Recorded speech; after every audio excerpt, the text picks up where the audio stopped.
Aloha class, here we go. We're going to get into the big time stuff here of section 9.1. All right, we ended the last part, part 1. This is part 2. We're starting part 2 with geometric series. If you remember from the last video, we kind of ended with geometric series. So here we go. Now the geometric series test is considered what we call a two-way test. Now what does it mean for something to be a two-way test? Well, that means using this test, we can figure out whether or not the series actually converges or diverges, okay? So here we go. A geometric series, right? We ended the last video, is in this form or this form usually, okay? And depending on what the absolute value of R is, we can tell whether or not that series converges or diverges, okay? If the absolute value of that common ratio is greater than or equal to 1, the series will diverge.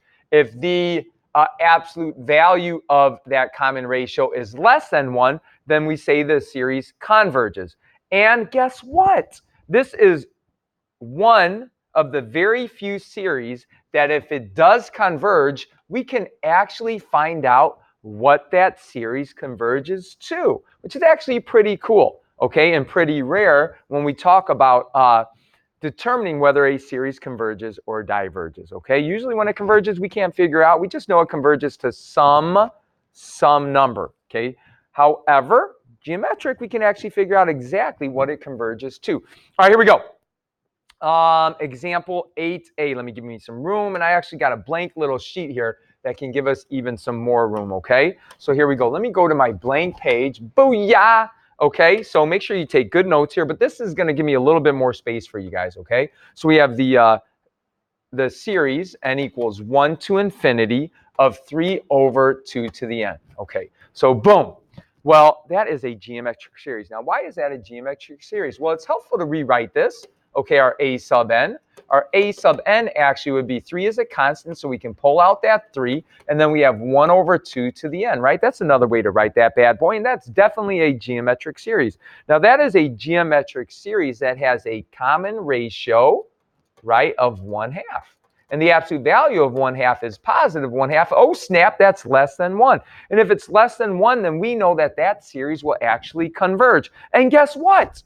Since it is a geometric series and it converges, we can actually find out what it converges to. And we have a formula for that. That formula is a sub 1. What's a sub 1 stand for? A sub 1 stands for the very first term of that sequence, all over 1 minus the common ratio. Okay, so here we go. What's the very first term of that sequence? Well, the very first term, we start at 1. Let's plug in a 1. It is 3 over 2. And I'm going to divide that by 1 minus the common ratio, which is 1/2. Right? If we do that guy, it's 3 over 2 divided by 1/2. Instead of dividing by a fraction, we multiply by the reciprocal. Right? And if I do that, I get an answer of 3. Okay, so we can say that since, and we should always write statements for these, okay? And I don't have a ton of room. All right, therefore, this geometric series converges. How do we know it converges? Because of this, the absolute value of R, which is 1/2, is less than 1. And since it converges, we can actually find out what it converges to, and it converges to 3. All right, here we go. Hopefully that's a little bit better. I think it is, right? I have more space to write here. Okay, let's look at this next example. All right, we have the, all right, we have the sum n equals 1 to infinity of 3 over 2 to the n. Oh, snap. That's definitely a geometric series. The absolute value of R would be 3/2. 3/2 is bigger than 1. Since it's bigger than 1, this dude diverges. And we say it diverges by the geometric series test, right? Boom, done. How about it? Let's keep rolling. All right. The sum n equals 2. Okay, to infinity. Ooh, why 2? That's kind of interesting. That might play into effect a little bit here. Oh, cool. This one's written totally in geometric series already, right? Okay, there's a common ratio there. I could write out some terms to know it's a geometric series, but we should know the way that is written. Well, the absolute value of R is equal to 1/2. That's less than 1, which means it would converge by the geometric series test, right, class? And remember, if it converges, then we're going to know, or the AP is going to ask you, what does it converge to? And it converges to S equals the very first term over 1 minus the common ratio. Well, what is the first term of this series? The first term of that would be plugging in a 2. If I plug a 2 in there, I get 3 times 1/4, which would be 3/4. And I divide that by 1 minus snappy snap. A double negative makes a positive, right, class? So I get 3/4 over 3/2. Oh, snap, multiplied by the reciprocal, which would be 3/4. 3/4 times 2/3, spling, spling. Okay, I get 1/2. So it converges, and what does it converge to? It converges to 1/2. Remember, we can only do that for a geometric series, right? We can determine, and you're going to find out here with some examples that we do here in a little bit, that most of these tests we can use to determine whether it converges or diverges. And for most of them, if it converges, we just say, oh, converges. Okay, we just can't figure out what to. Geometric series, though, we can always figure out what it converges to. Okay, all right, let's get back to my notes here. Boom. All right, let's bring this guy up. Nth term test for divergence. Only. What does that mean? This only tells me it's called a one-way test. Remember, geometric series tells us whether it converges or diverges. The nth term test will only tell me one thing. It will tell me whether it diverges, okay? If it doesn't tell me anything else, then we just say it's inconclusive, okay? And the nth term test is a test that we always want to use first and foremost. Believe it or not, even before the geometric series. Why am I bringing it up now? Because it really comes into play, okay? And I'll show you how we use these tests in the order that you should use them, all right? Well, the nth term test just says if we take the limit of the sequence, and if the limit does not equal 0. So that means if I look at my sequence, right? And if I look as we go to infinity, and if it's not going to exhaust, if it's not going to get to 0, there's no way the series would converge, right? Hopefully that makes sense. So thus, if that is the case, then we know that the series diverges. Okay? Now, if the limit of the sequence, if I keep on listing out these numbers and it goes to 0, then hey, it might converge. We don't know if it does, it just might. It's kind of inconclusive, and we're going to find out we have other tests to determine whether it actually would converge or still maybe diverge, okay? But the one thing that we're going to have always in our back pocket is that if this nth term test works out, I am done. So that's why we always do it first. It can be such a time saver. Always perform it first, never ever second, just first, all right? Okay, so let's keep rolling here. All right, example 9. I'm going to show you kind of how it works, okay? And how we use this along with the geometric series test. So once again, I'm going to go back here to my blank page. Just gives me so much more room to work with. Okay, let me get my notes. All right, go Indians tonight. They got a couple big games this weekend. All right, so here we go. The sum, n equals 1 to infinity, of 2n plus 3 over 3n minus 5. All right. Well, that's not a geometric series, but remember, what am I supposed to do first? Nth term test. What is the nth term test? Well, I take the limit, and I'm just checking where the sequence goes. Okay, where does the sequence goes? Where does this sequence go? This tells me that the sequence goes to 2/3. Well, if the sequence goes to 2/3, I'm just going to keep on adding 2/3. And since that is not equal to 0, we know it diverges. How do I know it diverges? We say by the nth term test. Okay, you should always tell us which test you are using. Dunzo, how about that? Booyah! Right, should be okay. AP, this is usually AP question where you have like A, B, C, right? And they give you a lot of these different options. And you have to say, hey, 1 and 2 both diverge, or it would be like, which one of these converge? Okay, so we want to be really familiar with these guys, okay? Come on. I need my screen back.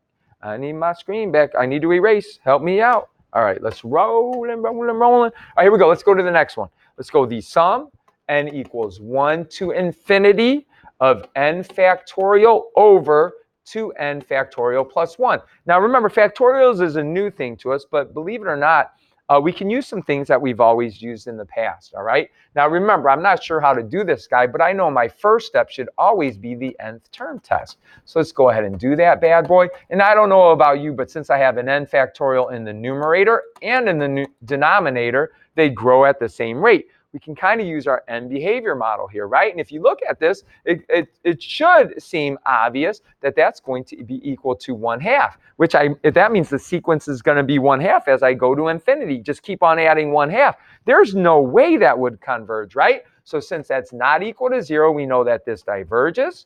How do I know that this guy diverges? By the nth term test. And remember, the nth term test means I'm going to find out what the nth term is. How do I find out what the nth term is? I take the limit. Okay, and the nth term is going to be 1/2. And since it's not equal to 0, there's no way that this could converge. So we know it diverges by the nth term test. Okay, here we go, the next one. You know what? Challenge yourself, maybe. You can always hit pause and see if you can do one of these guys on your own. I think that's really good practice to do. Okay, what about this dude? Well, not sure about how to do this guy, and I already know that my first step should always be the nth term test. Okay, that's kind of like an n behavior model too, right? But there's something more going on there. So this would be going back to doing our limits. How about that? The pen ran out, sweetie sweet, right? I try to find a quicker way to do these things, and I got my little pen right here, so we'll go ahead and do this one. It might actually be okay, but this is one where we could actually break this up, right, into 3n over 3n minus 2 over 3n, right? And then I kind of use my rules of limits that I could break this up into 2 separate limits, right? How about that, class? Okay, schling, schling, schling, schling. Whoops, 3 to the n. Limit of 1 is 1, right? And then this limit, right, that's going to be 0. Well, 1 minus 0 is 1, which is not equal to 0. So this dude definitely diverges, right? And it's going to diverge by the nth term test. Boom! Try the next one on your own. All right, I hope you tried this next one on your own. Let's keep going here. Let's see if we got the same answer, huh? All right, here we go. We have the sum of n equals 1. N equals 2 ni to infinity of ichi over ichi dot ichi. Okay, let's try this bad boy. Whew, that actually kind of looks geometric, kind of. Let's do the nth term test, though. Okay, here we go. Oh, snap, that's easy peasy, job on easy. Oh, but that equals 0. Since that equals 0, it's inconclusive. It may still diverge. It may converge. It just means I got to do another test. Well, what's the only other test we know? GST, geometric series test. All right, let's see if that's a geometric series. Well, you know what? Let's write that bottom a little bit better. I'm going to write it as n equals 2 to infinity. I'm going to write it as a fraction because I really want to write this as a geometric series. Okay, so I could do that. Then I could get a little coup, right? And hopefully we all know that, hey, another way I could write that would be 10 over 11 to the n power. Oh, sweet, sweet. That gives me a common ratio. What is my common ratio? My common ratio would be the absolute value of 10 over 11, which is 10 over 11, which is, oh snap, less than 1. Since it's less than 1, I know that this bad boy converges. And I know it converges by the geometric series test, right? I just kind of verified it right there. And oh snap, it's geometric series, right? And if it's geometric series, then I can actually find out what it actually sums up to. And this guy's going to sum up to the first term over 1 minus the common ratio. Well, what the heck is the first term? The first term is if I were to plug in a 2. That's huge. If I plug in a 2, oh, snap, I get 100 over 121 all over 1 minus 10 over 11. Well, 1 minus 10 over 11 is just 1 over 11 multiplied by the reciprocal, right? That's 11 over 1, spling 100 over 11. Pretty darn cool. So I use my nth term test. It equaled 0. Okay, inconclusive. Got to try something else, right? Oh, sweet. It's a geometric series. Okay, use that geometric series test. Actually find out that the common ratio is less than 1, which means it converges. Oh, snap.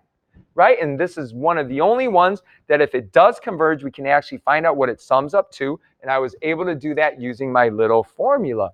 Cuckoo, cuckoo, right? We're going to get a lot of practice in class. All right, I think that is done with that bad boy. So let's get back to our notes. Telescopic series, actually really cool stuff, but no longer on the BC exam. So let's skippity that guy. All right, the integral test. Okay. So we got some new stuff. Now, why do I need some new stuff?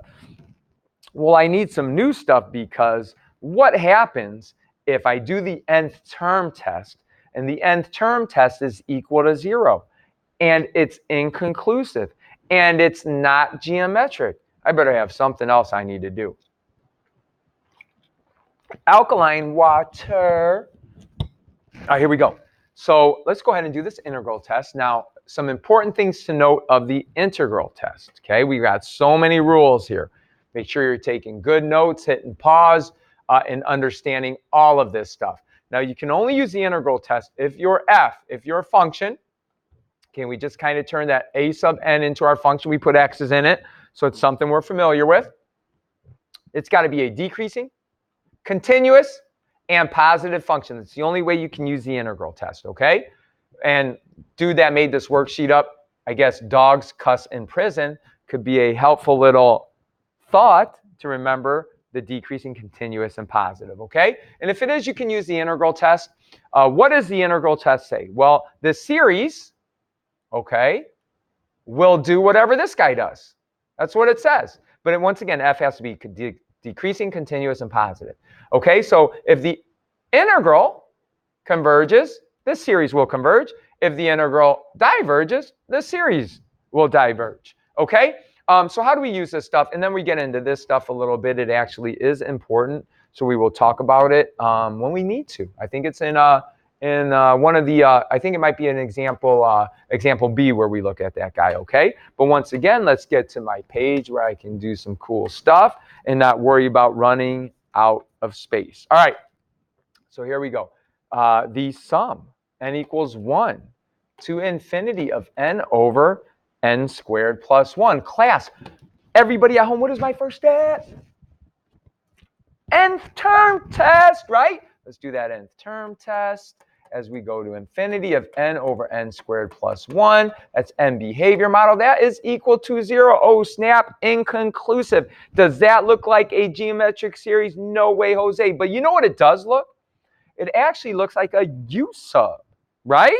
It actually looks like a U sub.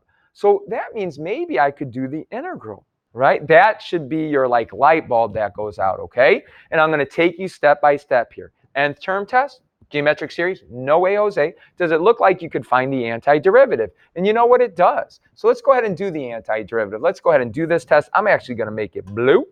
Okay, let's go ahead and do that. We're going to do the integral from 1 to infinity, right, class? This is a lot of free response on the actual AP exam. Oh, snap, right? We said we turn this to x's when we do the integral test. X squared plus 1 dx. Okay, oh, snap. Improper, right? That's improper integral. And if it's an improper integral, I better go the limit as b approaches infinity. Good review of that of 1 over b. Now, that is a u sub problem. Okay, and I'm hoping we're okay with the u sub, but that's going to be a 1 over u, right? U is going to be x squared plus 1. Derivative of x squared plus 1 is 2x. So the x's will cancel out, but I'm going to have that 2 or that 1/2, right? So I'm going to bring out that 1/2. It'd be 1 over u, okay, 1 over u du, right? And technically, I should change those, but I'm not going to because I'm going to change it back. So that'd be an x equals and an x equals. All right, so here we go. It's the limit as b approaches infinity of the 1/2 times the natural log, right? I'm going to plug my u back in there, which was x squared plus 1, and I'm going to evaluate that from 1 to b. All right, let's keep on rolling here, and I get the limit as b approaches infinity. Let's plug those guys in. I get the natural log of b squared plus 1. Okay, and I could bring that 1/2 out of it all, right? Oh, sweet. Good, it didn't die out on me. Minus the natural log of okay, or a dose. Okay, what do we get there? If I plug that infinity in there, okay, I'm going to get an infinity minus the natural log of 2, which is infinity. which means it diverges. All right, so here we go. I need you to write a really good, nice statement down here, okay? And, okay, nth term test. Let's go through it. Didn't work. Geometric series, no way, Jose. Definitely looks like I could find the antiderivative. I go ahead and did all that work. When I did all that work, what did I get? I got a divergence. Shame on me. I can only do the integral test if this dude is decreasing, and it will decrease. If it's continuous, it's definitely continuous. And if it is positive, and that is definitely positive. And you should check those things. How can you check them? You could plug in like 1 or 2 or 3 terms and notice that that's what's happening, okay? Or I'll be honest. If that dude looks like it's an antiderivative, then it's going to work out, okay? But we should check decreasing, continuous, and positive. It diverged. The integral diverged, so we should write a statement down now, okay? So I know that this problem right here diverges. How do I know that it diverges? I know that it diverges because it's a decreasing, continuous, and positive function, and the integral diverges. So since this integral diverges, this guy right here diverges. Booyah! How about it? Okay, hopefully that was okay. Let's go ahead and work through this next one. Okay, my next one is the sum. Okay, let's get back to red here. The sum, these series, n equals 1 to infinity of 1 over n squared plus 1.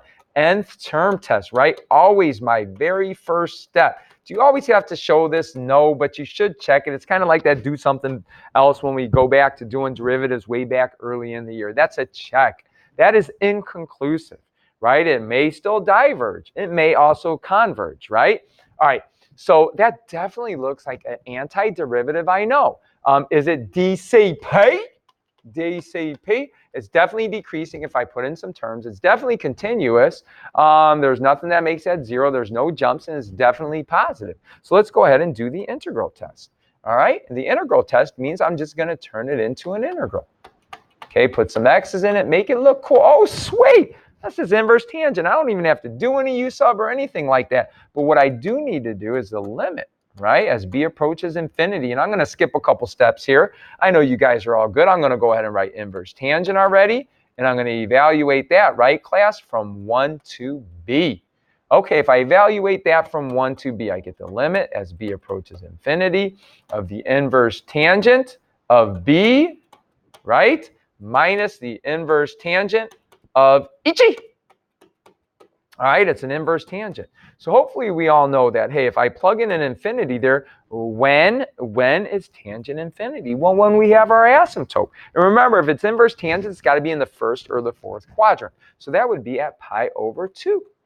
Okay, what inverse tangent? Well, when is tangent 1? Tangent is 1 at the 45s, right? And once again, it could be positive 1 in the first or the third quadrant, but inverse tangent, remember, has a restriction. It's 1 and 4 inverse sine, 1 and 4 inverse cosine, 1 and 8.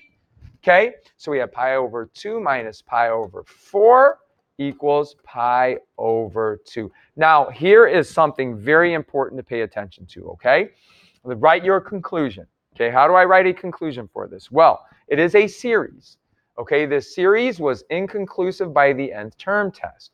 Therefore, I had to figure another way to do it, which I did the integral test. Doing the integral test, I got an answer that was finite and positive, right? I got an answer. Okay, I got an answer that was finite and positive. That tells me that since this integral converges, that this series converges. Very important to pay attention to. Now remember, the only one so far that we have learned that we could say what it converges to is a geometric series. Is this a geometric series? No, no, no, no, no. So this does not mean that the series converges to pi over 2. What it tells me is that the series just converges. We don't know what it actually converges to. Okay, which, you know what, I was going to bring up this little remainder thing, but we're going to talk about it in class. Please remind me in class. I think this video is getting kind of long, and we still got to get to some stuff, okay? So hopefully that's making a little bit of sense. If you're a little bit iffy on this stuff, don't be too concerned. We're going to practice like crazy in class. All right, here we go. Example 12. Once again, that's that approximation thing, so we'll talk about that in class. Pay series, all right? Pay series. We've actually done some of this stuff already. So hopefully this seems a little bit familiar, okay? A P series is of this form right here. Let's say we have a series 1 over n to the first maybe, 1 over n squared maybe, okay? Remember, if it's 1 over n, that dude has a very special name. That is called the harmonic P series, okay? And we're going to look at the P series a little bit right now because that's another option we have, right? We have geometric series looking stuff. We have stuff where we have to use the integral test sometimes. And then we have stuff that looks like the P series, okay? And so there's a lot you guys are going to have to recognize. But here we go. Using the P series test. If you have a series and it is a P series and P is equal 1, hey, we can say it diverges by the P series test. If P is less than 1, we also can say it diverges. And remember, we were doing integrals before, and guess what? The answers were the same. And remember, if P was bigger than 1, then this is the one that converges. Once again, we don't know what it converges to, but we can just say that that series converges. Okay, now how do we use this stuff? How does it come up on the AP exam? How's it going to come up on your test? I think I have enough room here to be okay. So we're just going to roll with the punches here, okay? Boom. First step, nth term test. Write the nth term test. Let's write that better. That'd be n to the first times n to the 1/2, which would be n to the 3/2. Okay? Well, that is equal to 0. That is inconclusive. So I've got to try something else. That is definitely not a geometric series. Right? Not a geometric series. That actually looks like I could maybe do the integral test. Okay, I could maybe do the integral test. But once you notice something's a P series, that's easy peasy, job on easy, right? Because all I have to check is what the P is. And that P is equal to 3 over 2. And since that P is equal to 3 over 2, that 3 over 2 is greater than 1. If that 3 over 2 is greater than 1, what does that say up there, class? That means this converges. And it converges, and you always say why? By the P series test, okay? And you should always say why. Remember, I don't know what it converges to. There's no way of figuring out, okay? But I do know that it converges. Okay, let's keep rolling, rolling, rolling, rolling. All right, here's the next one. Let's do the limit as n approaches infinity, because we always start with the nth term test. I could just write that as, let's combine those guys. That's just the square root of n, or n to the 1/2. Oh, snap, that's just infinity. Donezo. That dude diverges. Done, right? That's why we always do the nth term test first. If it doesn't equal 0, I am done, right? Donezo. And you should say diverges by the nth term test, okay? Take good notes. Okay, do as I say, not as I do. All right, next two. Okay, it's kind of this guy backwards, right? So which means whoa, snap, don't you dare. Limit, n approaches infinity. That would be, what would that be? That'd be 1 over, that'd be n over 1 to the 1/2, which is equal to 0. Boom, inconclusive. I better try something else. Definitely not a geometric series. 1 over n to the 1/2. Could I maybe do an integral test? I could find that antiderivative, but then I'm doing way too much work because it looks like a P series. Well, what do I do if it's a P series? Well, I just got to check out what P is. P is 1/2. 1/2 is less than 1. What's my rule for the P series test? Well, if P is 1/2 and 1/2 is less than 1, then we say this dude diverges. And all I have to do is say it diverges by the P series test. Easy peasy, Japon easy. All right, let's do the last one. Last one's a little cray-cray. Little cray-cray. Oh my gosh, this dude has to diverge. All right, has to diverge. Nah. But nah is just a constant. So what can I do? Nah. Believe it or not, you can just bring it out. But shame on me. Let's do that limit first, right? I can still bring that nah out. And I get 1 over, oh snap, come on work, oh snap, come on work. But it's my last one, so I can use the pen. All right, so we get 1 over, that's n to the 1.1. And that's definitely going to be equal to 0. So, because that's nah over infinity. That's 0. I mean, come on, that's inconclusive. I got to try something else. But that's a P series, right? And what is P? P is definitely greater than 1. Barely, but it's greater than 1. So if it's greater than 1, what do we know? That dude converges, right? Converges. How did I put a dot up there? Converges by the P series test. Boom, donezo. And it looks like I'm going to need another screen because we're keep on going. I think there's only 2 more examples left. Hang with me. All right, let's get back to our notes here. Let's pull these bad boys up. All right, let's see what we got here. Ooh, direct comparison test. I got to feel this thing's getting kind of long. Limit comparison test. alternating series. All right, I wanted to get through. You know, I'm gonna hang up right here, call this part 2, and I'm gonna see where we're at. Aloha!